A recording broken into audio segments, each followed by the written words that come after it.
I almost used up all the blank ink in the hallway because it's all covered up. It's all covered up. The American people are not stupid. They know that when members of Congress have to go in and actually unredact to try to find the truth for these victims, something is corrupt. Something is corrosive. You were paid $10 million to represent the president. You hang a 30-foot banner of the president's menacing face over the entrance to the Department of Justice. You said that if you were terminated or not moved forward as Attorney General, you would say to the president, "I love you, sir." So I have one question for you. Is your obligation to the victims and survivors of Epstein's heinous crimes and all his perpetrators, or is your first obligation to the President of the United States? So without a doubt, we want to bring justice to every victim. When will you bring that justice? Can I please finish? Excuse me. Can I finish? It's been decades. When will Can you I finish? When will you bring the justice? Let the record Mr. reflect, Epstein, he told me that the victims didn't give good names. Let me be crystal clear that this Department of Justice will always protect victims and will always prosecute anybody we can, okay? Full stop. My only point is you are gravely conflicted. It is so obvious you are gravely conflicted. These survivors deserve prosecutions. They deserved them years ago. The room fell completely silent. For several moments, the only sounds were the quiet clicks of camera shutters and the heavy impact of the words that had just been spoken. Nobody moved. Madeleine Dean never lifted her voice or pounded the table. Instead, she delivered one devastating fact at the center of the hearing and then said nothing more. In that silence, the real story began.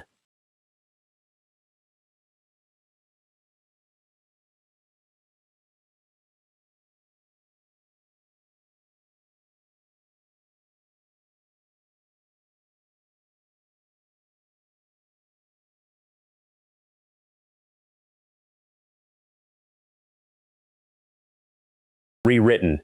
What you just saw was not the climax. It was only the opening move. Dean did not enter that hearing armed with a polished speech or political showmanship. She came with something far more powerful. 10 sealed hours inside a secure room at the Department of Justice. There was no phone, no camera, and no way to photograph even a single page. Just a pen, blank sheets of paper, and the sobering realization that nearly everything she needed had been intentionally redacted. She spent those hours working through the blacked-out pages like a prosecutor piecing together a case in complete darkness. No rumors, no online speculation, only primary documents. And whatever she uncovered in that room was enough to turn a former English professor into the calmest, most relentless interrogator on the dais.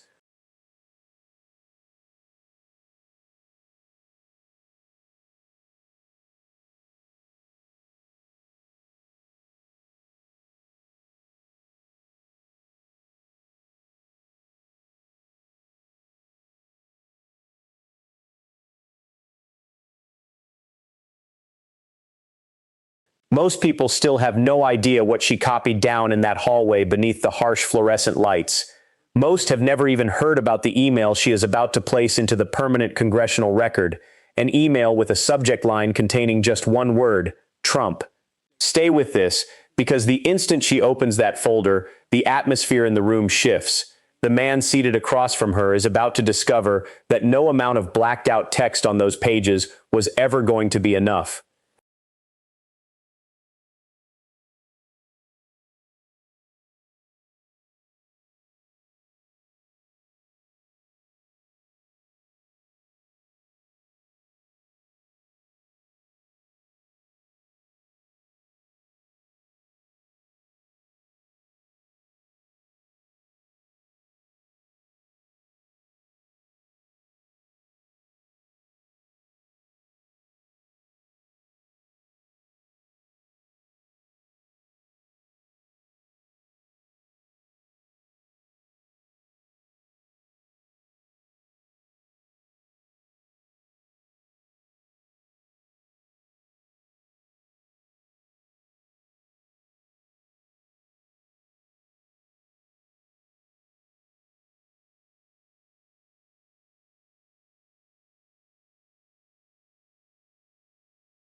Two different versions of the same conversation now exist within the same room.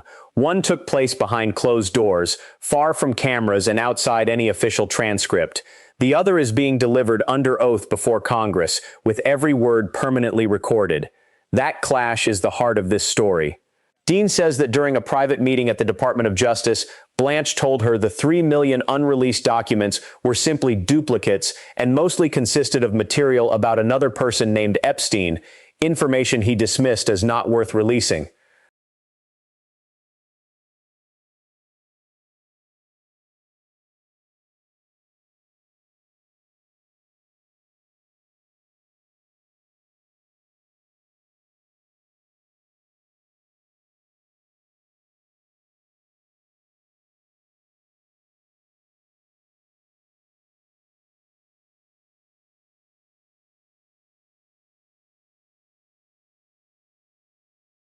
The moment she repeated that statement on camera, he categorically denied ever making it. Now, both accounts exist side by side in the official record, each presented under oath. I had the opportunity to speak with him on May 14th. For some reason, the Department of Justice hand-delivered the invitations. So I went, we talked, and then I said, "Mr. Acting Attorney General, I have a couple of questions for you." The second question I asked was, "When are you going to release the rest of the documents? Because there are 3 million more documents." And he replied, "You know what? They're all duplicates. And there's another guy named Epstein that we had to remove from it." That is not a minor inconsistency. It means the issue is no longer about the number of pages or the schedule for releasing documents.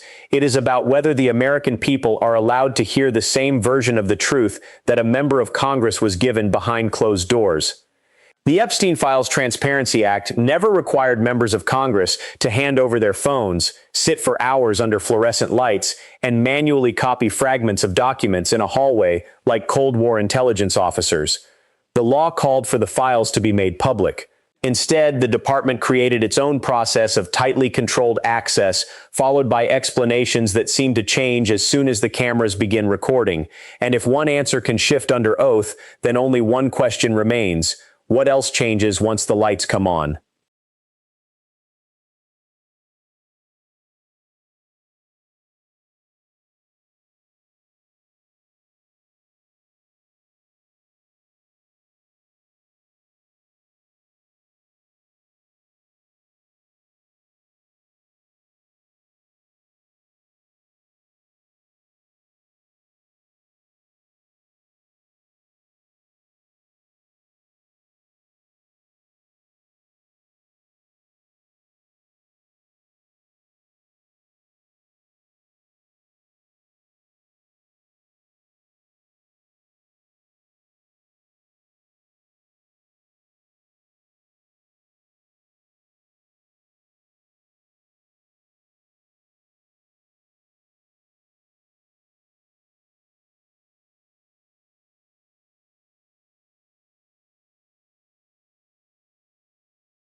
Rewritten. Focus on one sentence. It is the centerpiece of this entire dispute. Blanche argues that the redactions were made to protect the victims.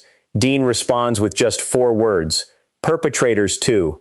Those 4 words instantly shift the focus, suggesting the redactions may be shielding more than just the victims.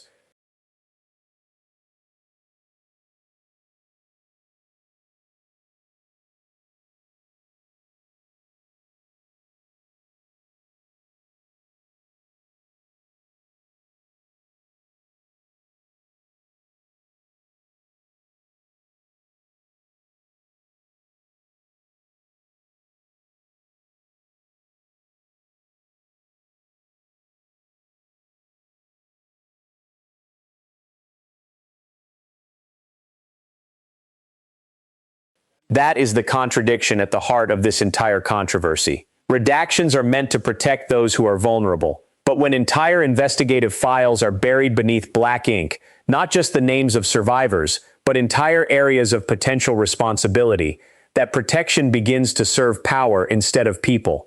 If the redactions were truly intended only to safeguard victims' identities, then why are the names of alleged co-conspirators, influential individuals who reportedly traveled on Epstein's planes and visited his properties, hidden behind those same black bars? No one at the Department of Justice has provided a convincing answer to that question, not Blanche and not his predecessor, Pam Bondi.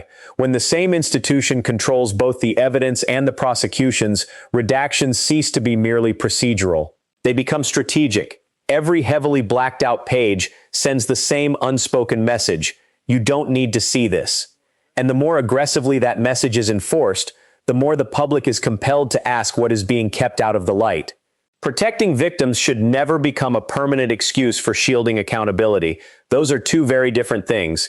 As long as those black bars dominate the record, one question continues to stand above all others.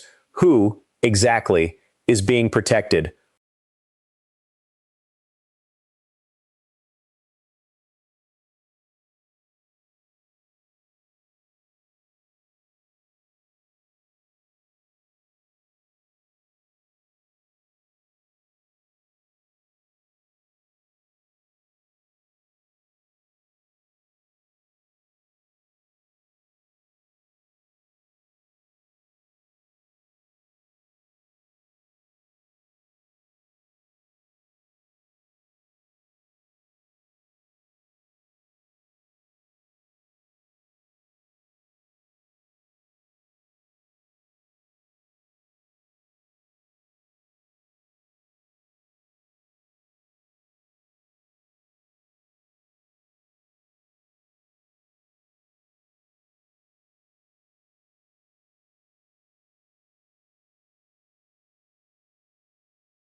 Watch this moment carefully.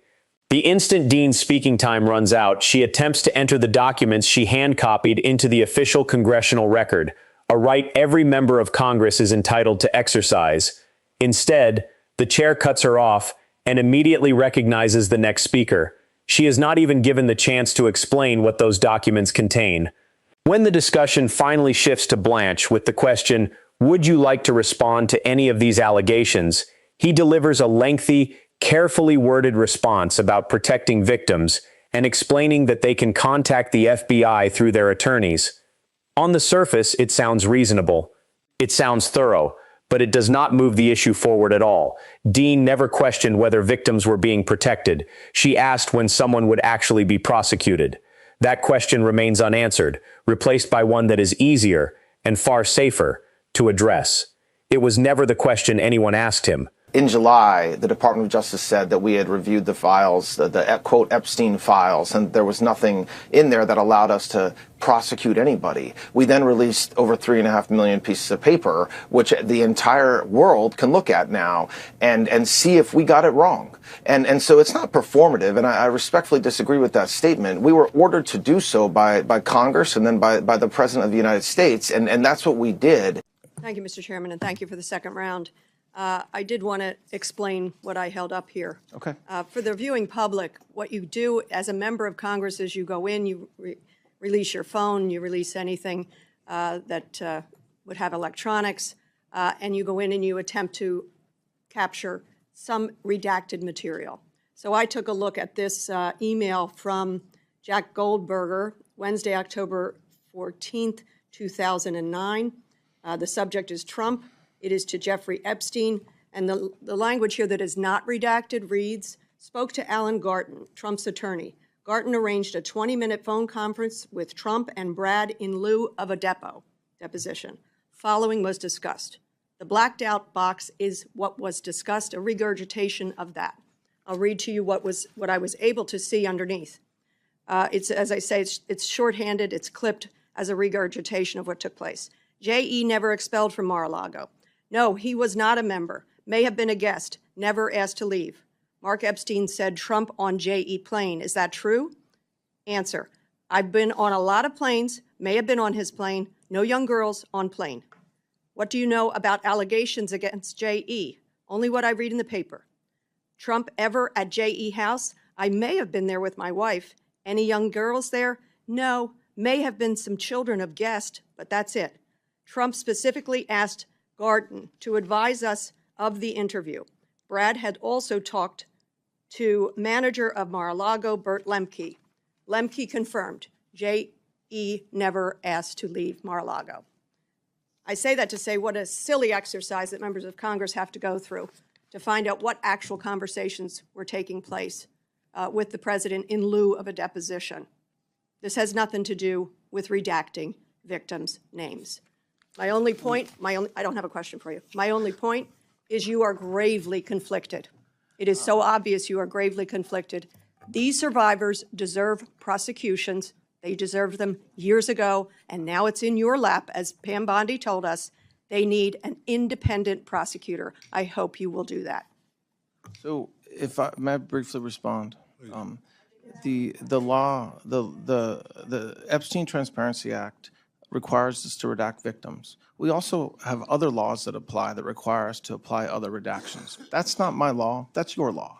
And what was just read, the reason why that was redacted is because that's a privileged communication between counsel. So the fact that it was read is fine, but that wasn't redacted because there were victims' names. That was redacted for another purpose, which we're legally obligated to do. I advise you to take a look at the Epstein Transparency. What you just heard is now permanently embedded in the congressional record. An email from 2009, a subject line containing only one word, Trump, a private conversation arranged instead of a formal deposition, references to planes, properties, and who was or was not present. Every detail was copied by hand, read aloud under oath, and preserved as part of the official record of this hearing. The official now overseeing these files previously served as the personal defense attorney for the same individual mentioned in that email. Today, he holds the authority to determine what information the public is allowed to see and whether any additional prosecutions will ever move forward. That is not simply a procedural matter. It is a structural conflict at the very center of the Department of Justice. Survivors have spent years waiting for accountability, and they are still waiting. If you believe this kind of reporting is important, subscribe to the channel, give this video a like, and share your thoughts in the comments below. Then pass this video along so more people can see what was officially entered into the congressional record today. The more attention this story receives, the more difficult it becomes to ignore.